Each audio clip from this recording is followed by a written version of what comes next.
Hello दोस्तों, कहानियों की दुनिया में आप सभी का स्वागत है।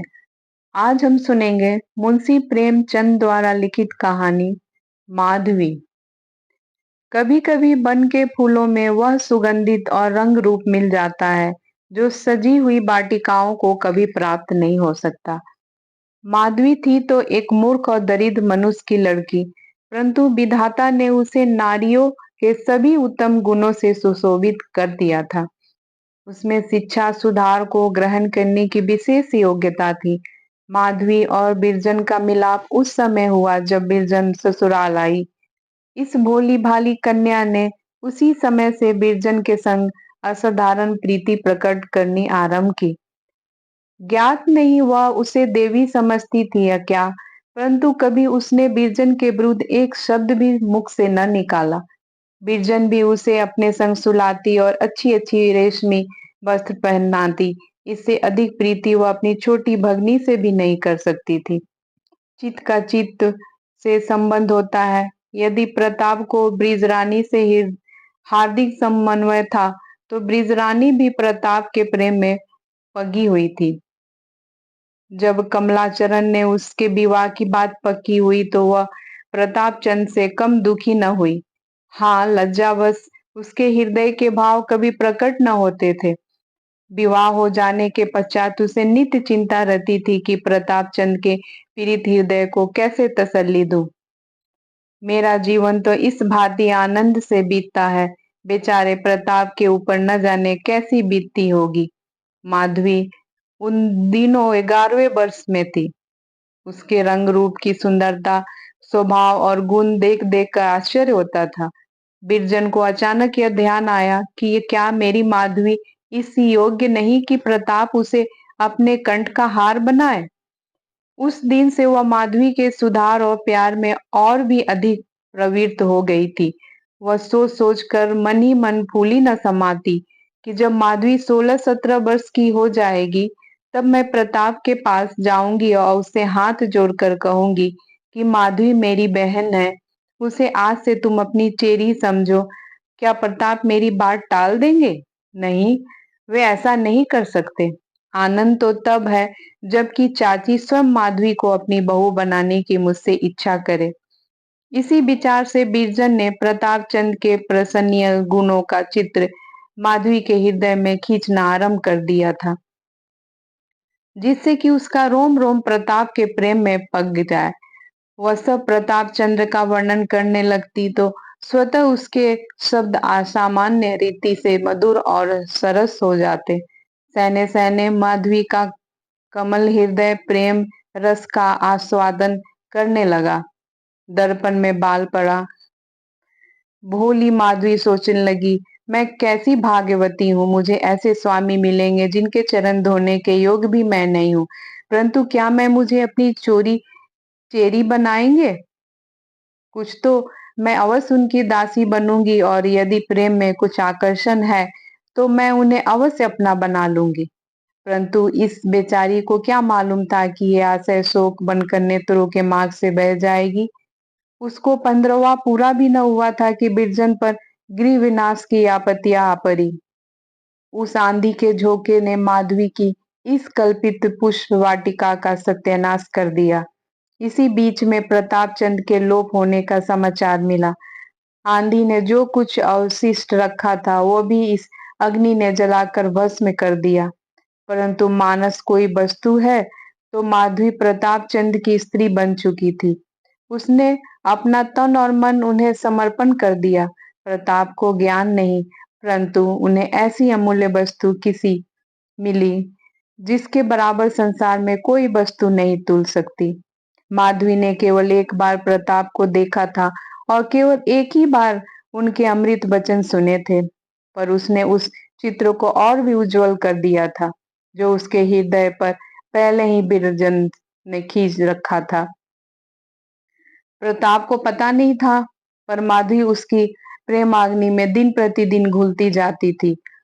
उस दिन से कोई ऐसा व्रत नहीं था जो माधवी न रखती हो, कोई ऐसा देवता नहीं था जिसकी वह पूजा न करती हो, और वह सब इसलिए कि ईश्वर प्रताप को जहाँ कहीं वे हो कुशल से रहें। इन प्रेम कल्पनाओं में उन बालिकाओं को और अधिक दृढ़, सुशील और कोमल बना दिया। शायद उसके चित्त ने यह निर्णय कर लिया था कि मेरा विवाह प्रताप चंद्र से हो चुका। बिरजन उसकी यह दशा देखती और रोती कि यह आग मेरी ही लगाई हुई है। यह नौकुसुम किसके कंठ का हार बनेगा? यह किसकी होकर रहेगी? हाय रे, जिस चीज को मैंने इतने परिश्रम से अंकुरित किया और मधु क्षीर से सींचा, उसका फूल इस प्रकार शाखा पर ही कुम्हलाएगा। बिरजन को भला कविता करने में उलझी रहती, किंतु माधवी को यह संतोष भी न था कि उसके प्रेमी और साथी उसके प्रियतम का ध्यान मात्र था, उस प्रियतम का जो उसके लिए सर्वथा अपरिचित था। पर प्रताप के चले जाने के कई मास पीछे एक दिन माधवी ने स्वप्न देखा कि वे सत्साई हो गई है। आज माधवी का अपार प्रेम प्रकट हुआ है। आकाशवाणी सी हो गई कि प्रताप ने अवश्य संन्यास ले लिया है। आज से वह भी तपस्विनी बन गई। उसके सुख और विलास की लालसा हृदय से निकाल दी। जब कभी बैठे बैठे माधवी का जी बहुत आकुल होता तो वह प्रताप चंद के घर चली जाती। वहां उसके चित्त की थोड़ी देर के लिए शांति मिल जाती थी। परंतु जब अंत में बिरजन के पवित्र और आदर्शो जीवन से यह गांठ खोल दी, वे गंगा यमुना की भांति परस्पर गले मिल गई, तो माधवी का आवागमन भी बढ़ गया। सुआमा के पास दिन दिन भर बैठी रहती जाती। इस भवन की एक एक अंगुल पृथ्वी प्रताप का स्मारक थी। इसी आंगन में प्रताप ने काट के घोड़े दौड़ाए और इसी कुंड में कागज की नावें चलाई थी। नौकरी तो स्याह काल के भंवर में पड़कर डूब गई, परंतु घोड़ा अभी विद्यमान थी। माधवी ने उसकी जर्जरित अस्थियों से प्राण डाल दिया और उसे वाटिका में कुंड के किनारे एक पाटल वृक्ष की छाया में बांध दिया। यही भवन प्रताप चंद का शयनागार था। माधवी अब उसे अपने देवता का मंदिर समझती है। इस पलंग ने पंताप को बहुत दिनों तक अपने अंक में थपक थपक कर सुलाया था। माधवी अब उसे पुष्पों से सुसज्जित करती है। माधवी ने इस कमरे को ऐसा सुसज्जित कर दिया जैसे वह कभी न था। चित्रों के मुख से धूल का यौनिका उठ गई। लैम्प का भाग्य पुनः चमक उठा। माधवी की इस अनंत प्रेम भक्ति से सुवामा का दुख भी दूर हो गया। चिरकाल से उसके मुख पर प्रताप चंद का नाम अभी न आया था। बिरजन से मेल मिलाप हो गया, परंतु दोनों स्त्रियों में कभी प्रताप चंद की चर्चा भी न होती थी।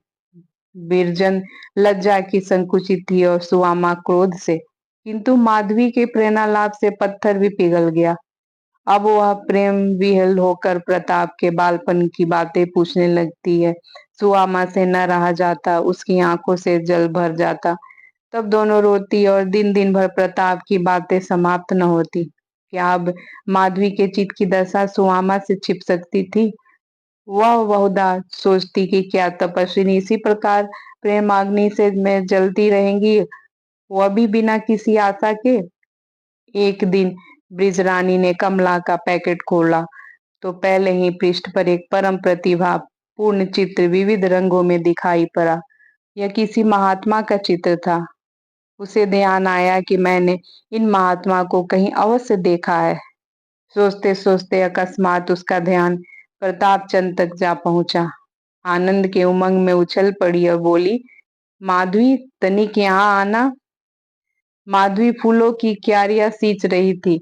उसके चित्त विनोद का आजकल वही कार्य था। वह सारी पानी में लथपथ, सिर के बाल बिखरे, माथे पर पसीने के बूंद और नेत्रों में प्रेम का रस भरे हुए आकर खड़ी हो गई। बिरजन ने कहा, आ तुझे एक चित्र दिखाऊं। माधवी ने कहा, किसका चित्र है, देखूं। माधवी ने चित्र को ध्यान पूर्वक देखा। उसकी आंखों में आंसू आ गए। बिरजन पहचान गई। माधवी, क्यों, यह स्वरूप तो कई बार स्वप्न में देख चुकी हूँ। बदन से कांति बरस रही है। बिरजन, देखो वृतांत भी लिखा है। माधवी ने दूसरा पन्ना उल्टा तो स्वामी बालाजी शीर्षक लेख मिला। थोड़ी देर तक दोनों तन्मय होकर यह लेख पढ़ती रही। तब बातचीत होने लगी। बिरजन, मैं तो प्रथम ही जान गई थी कि उन्होंने अवश्य संन्यास ले लिया होगा। माधवी पृथ्वी की ओर देख रही थी, मुख से कुछ न बोली। विरजन, तब मैं अब में कितना अंतर है। मुखमंडल से कांति झलक रही है। तब ऐसे सुंदर न थे। माधवी, बिरजन, ईश्वर उनकी सहायता करे। बड़ी तपस्या की है। कैसा संयोग है, हम और वे संग संग खेले, संग संग रहे। आज वे सन्यासी हैं और मैं वियोगिनी। न जाने उन्हें हम लोगों की कुछ सूद भी है या नहीं। जिसने सन्यास ले लिया उसे किसी से क्या मतलब। जब चाची के पास पत्र न लिखा तो भला हमारी सुधि क्या होगी।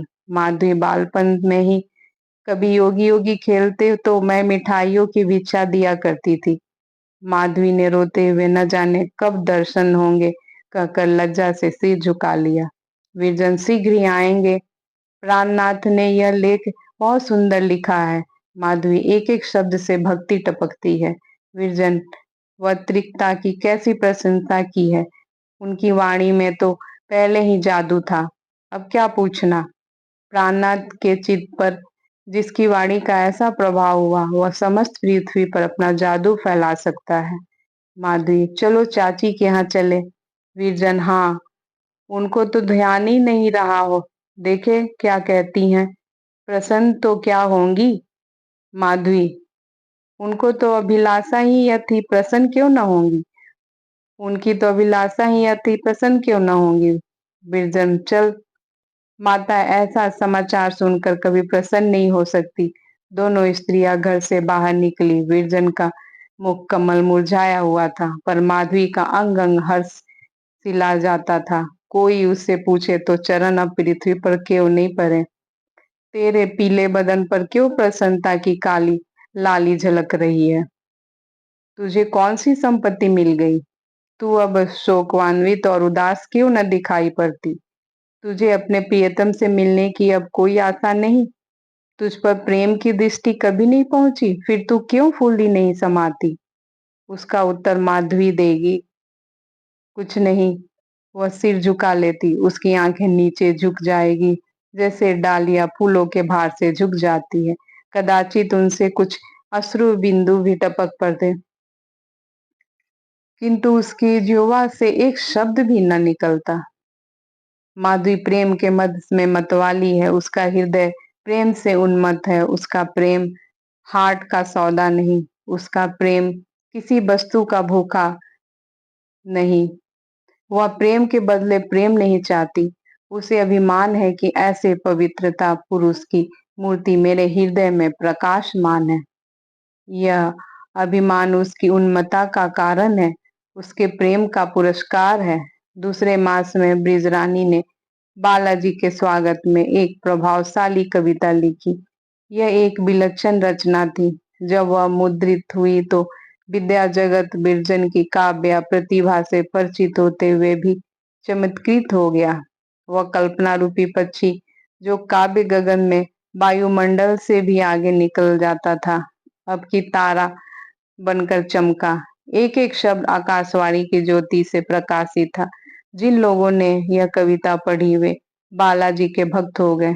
कवि यह वह सपेरा है जिसकी पिटारी में सांपों के स्थान में हृदय बंद होते हैं।